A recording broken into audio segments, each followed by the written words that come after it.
ಜೊಯ್ಡಾ ತಾಲೂಕಿನ ಅನ್ಮೋಡ್ ಅಬಕಾರಿ ಚೆಕ್ಪೋಸ್ಟ್ ಬಳಿಯ ಖಚಿತ ಮಾಹಿತಿ ಮೇರೆಗೆ ದಾಳಿ ನಡೆಸಿದ ಅಬಕಾರಿ ಅಧಿಕಾರಿಗಳು 52,900 ಮೌಲ್ಯದ ಅಕ್ರಮ ಗೋವಾ ಮದ್ಯ ಮತ್ತು ವಾಹನವನ್ನು ವಶಕ್ಕೆ ಪಡೆದಿದ್ದಾರೆ.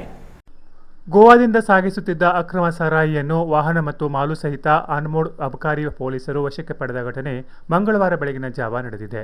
ಅನ್ಮೋಡ್ ತನಿಖೆ ಠಾಣೆಯಲ್ಲಿ ವಾಹನಗಳ ತಪಾಸಣೆ ನಡೆಸುತ್ತಿದ್ದಾಗ ಬಂದಂತಹ ಖಚಿತ ಮಾಹಿತಿಯ ಮೇರೆಗೆ ಟೊಯೋಟಾ ಕಂಪನಿಯ ಇಟಿಎಸ್ ಬಿಳಿ ಬಣ್ಣದ ಕಾರು ನೋಂದಣಿ ಸಂಖ್ಯೆ KA05 ಆಗಿ 9984ವನ್ನು ತಪಾಸಣೆ ಮಾಡಿದಾಗ ಕಾರಿನ ಹಿಂಭಾಗದ ಡಿಕ್ಕಿಯಲ್ಲಿ ಒಂದು ಪ್ಲಾಸ್ಟಿಕ್ ಚೀಲದಲ್ಲಿ 2 ಲೀಟರಿನ ರಾಯಲ್ ಸ್ಟ್ರಾಂಗ್ 10 ಪ್ಲಾಸ್ಟಿಕ್ ಬಾಟಲಿಗಳು, 750 ಮಿಲಿಯ ರಾಯಲ್ ಸ್ಟ್ರಾಂಗ್ ವಿಸ್ಕಿಯ 7 ಬಾಟಲಿಗಳು, ಇಂಪೀರಿಯಲ್ ಬ್ಲೂ ವಿಸ್ಕಿಯ 750 ಮಿಲಿಯ 5 ಬಾಟಲಿಗಳು ಹಾಗೂ ಬುಲೆಟ್ 77 ಪೆನ್ನಿ 750 ಮಿಲಿಯ 7 ಪ್ಲಾಸ್ಟಿಕ್ ಬಾಟಲಿ ಅನಧಿಕೃತವಾಗಿ ಸಾಗಾಟ ಮಾಡುತ್ತಿರುವುದನ್ನು ಪತ್ತೆ ಹಚ್ಚಿ ವಾಹನ ಹಾಗೂ ಮದ್ಯದ ಬಾಟಲ್ಗಳು ಜಪ್ತುಪಡಿಸಿಕೊಂಡು ಆರೋಪಿ ಕಾರ್ತಿಕ್ ತಂದೆ ವೀರಯ್ಯ ಹಿರೇಮಠ ವಾಸ ಹತ್ತಲಗೇರಿ ರೋಡ್ ಹಮಾಲರ ಪ್ಲಾಟ್ ಗದಗ ಈತನನ್ನು ದಸ್ತಗೀರ್ ಮಾಡಿ ಮೊಕದ್ದಮೆಯನ್ನ ದಾಖಲಿಸಿಕೊಳ್ಳಲಾಗಿದೆ.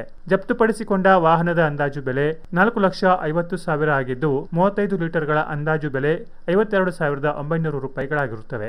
ಈ ಕಾರ್ಯಾಚರಣೆಯಲ್ಲಿ ಅಬಕಾರಿ ಜಂಟಿ ಆಯುಕ್ತರು ಮಂಗಳೂರು ವಿಭಾಗ ಮಂಗಳೂರು ಅವರ ನಿರ್ದೇಶನ ಮತ್ತು ಅಬಕಾರಿ ಉಪ ಆಯುಕ್ತರು ಉತ್ತರ ಕನ್ನಡ ಜಿಲ್ಲೆಯವರ ಮಾರ್ಗದರ್ಶನದಲ್ಲಿ ಕಾರ್ಯಾಚರಣೆಯಲ್ಲಿ ಟಿಬಿ ಮಲ್ಲಣ್ಣನವರ್ ಅಬಕಾರಿ ಉಪ ನಿರೀಕ್ಷಕರು ನಡೆಸಿ ಮೊಕದ್ದಮೆ ದಾಖಲಿಸಿರುತ್ತಾರೆ. ವಾಹನ ತಪಾಸಣೆ ಸಂದರ್ಭದಲ್ಲಿ ಅಬಕಾರಿ ಸಿಬ್ಬಂದಿಗಳಾದ ಮಹಾಂತೇಶ್ ಹೊನ್ನೂರು, ಅಬಕಾರಿ ಪೇದೆ ಈರಣ್ಣ ಕುರುಬೇಟ, ಅಬಕಾರಿ ಪೇದೆ ರವಿ ಸಂಕಣ್ಣನವರ್, ಅಬಕಾರಿ ಪೇದೆ ಹಾಗೂ ರಮೇಶ್ ರಾಠೋಡ್ ಅಬಕಾರಿ ಪೇದೆ ಇವರು ಹಾಜರಿದ್ದರು. Canara plus news, Joida.